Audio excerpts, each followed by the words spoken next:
Assalamualaikum warahmatullahi wabarakatuh. Perkenalkan, nama saya Ahmad Basri Vandabar dari kelas 11B absen 1. Saya akan sedikit menjelaskan tentang amar ma'ruf nahi munkar. Alhamdulillah, kita menjadikan syukur kehadirat Allah karena dengan rahmat dan hidayahnya sehingga pada kesempatan ini kita masih dalam keadaan sehat walafiat.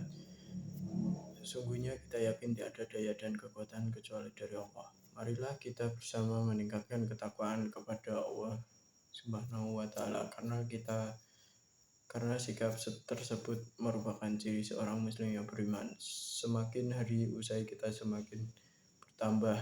Haruslah peningkatan umur itu dibarengi dengan peningkatan takwa. Jangan lalu semakin ujur maka semakin menundur ketakwaan kita.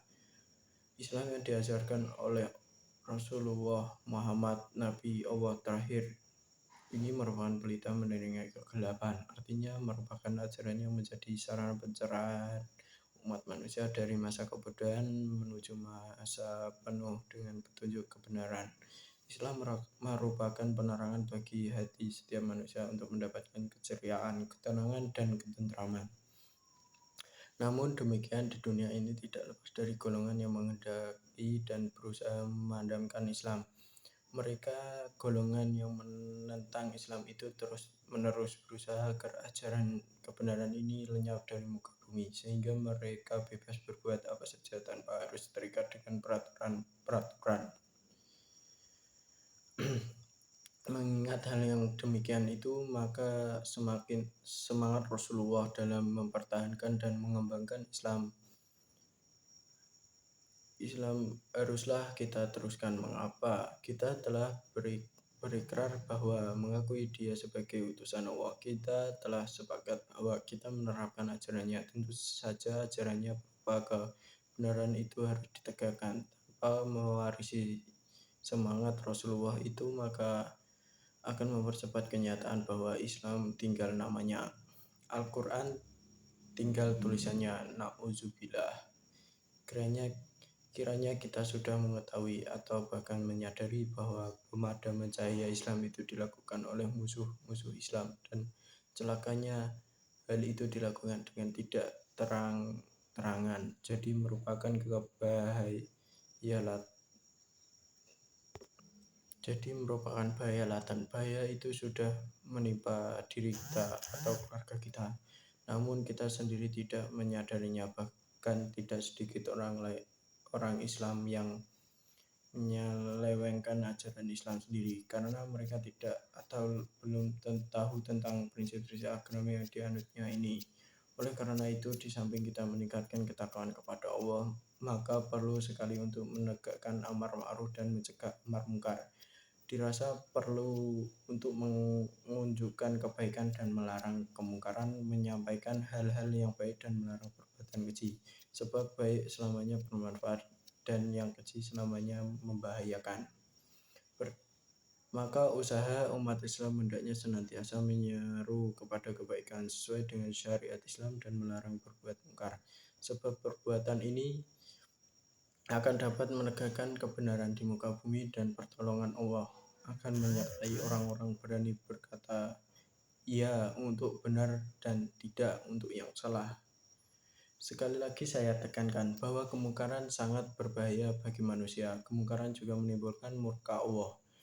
Padahal bahaya dan siksa Allah itu tidak hanya menimpa pada pelaku-pelaku mungkarot, tetapi orang baik-baik di sekeliling mereka dan terkena pula dampaknya. Karena itu, selagi belum terkena imbas murka Allah karena kemungkaran saudara-saudara kita, maka kita harus berani mengingatkan dan mengajak kepada kebaikan. Tentu saja peringatan dilakukan dengan cara yang simpati dan sekali-sekali tidak membuat mereka tersinggung. Secara tegas bahwa perbuatan zalim yang dilakukan oleh satu atau beberapa orang tapi balasannya akan menimpa banyak orang meskipun tidak ikut berbuat zalim. Hal ini akan adapun terkaitnya siksa itu, barangkali orang tidak berbuat buruk tetapi terkena dampaknya disebabkan tidak mau memperingatkan atau membiarkan orang berbuat mungkar dan tidak dan peduli. Alangkah indahnya tatanan sebuah masyarakat yang saling memperingatkan. Jika salah satu berbuat khilaf dan mungkar, maka yang lain memperingatkan, sehingga kekhilafan atau kemungkaran itu tidak menjadi sedini mungkin dapat padamkan. Menegakkan amar ma'ruf dan mencegah nahi mungkar. Apakah harus naik mimbar? Apakah harus menjadi dai dan berpidato di hadapan orang banyak? Tidak harus. Amar ma'ruf dan nahi mungkar dapat dilakukan oleh siapa saja. Tidak harus naik mimbar atau berkhutbah, namun dapat dilaksanakan di mana saja dan kapan saja. Contoh sederhana, misalnya teman kita mencoba melakukan perbuatan buruk yang menimbulkan dosa, maka segeralah kita mencegahnya dan memberitahu bahwa perbuatan itu merugikan diri sendiri maupun orang lain. Jika ada orang meminta-minta, maka ajaklah teman untuk mengeluarkan sebagian kecil uangnya, dan sebelum terlambat, maka tindakan amar ma'ruf dan mencegah kemungkaran segera kita laksanakan. Dengan menegakkan amar ma'ruf nahi mungkar, maka kita akan dijauhkan Allah dari murka dan siksanya. Amin amin ya rabbal alamin. Sekian dari saya. Kalau ada salah kata, wassalamualaikum warahmatullahi wabarakatuh.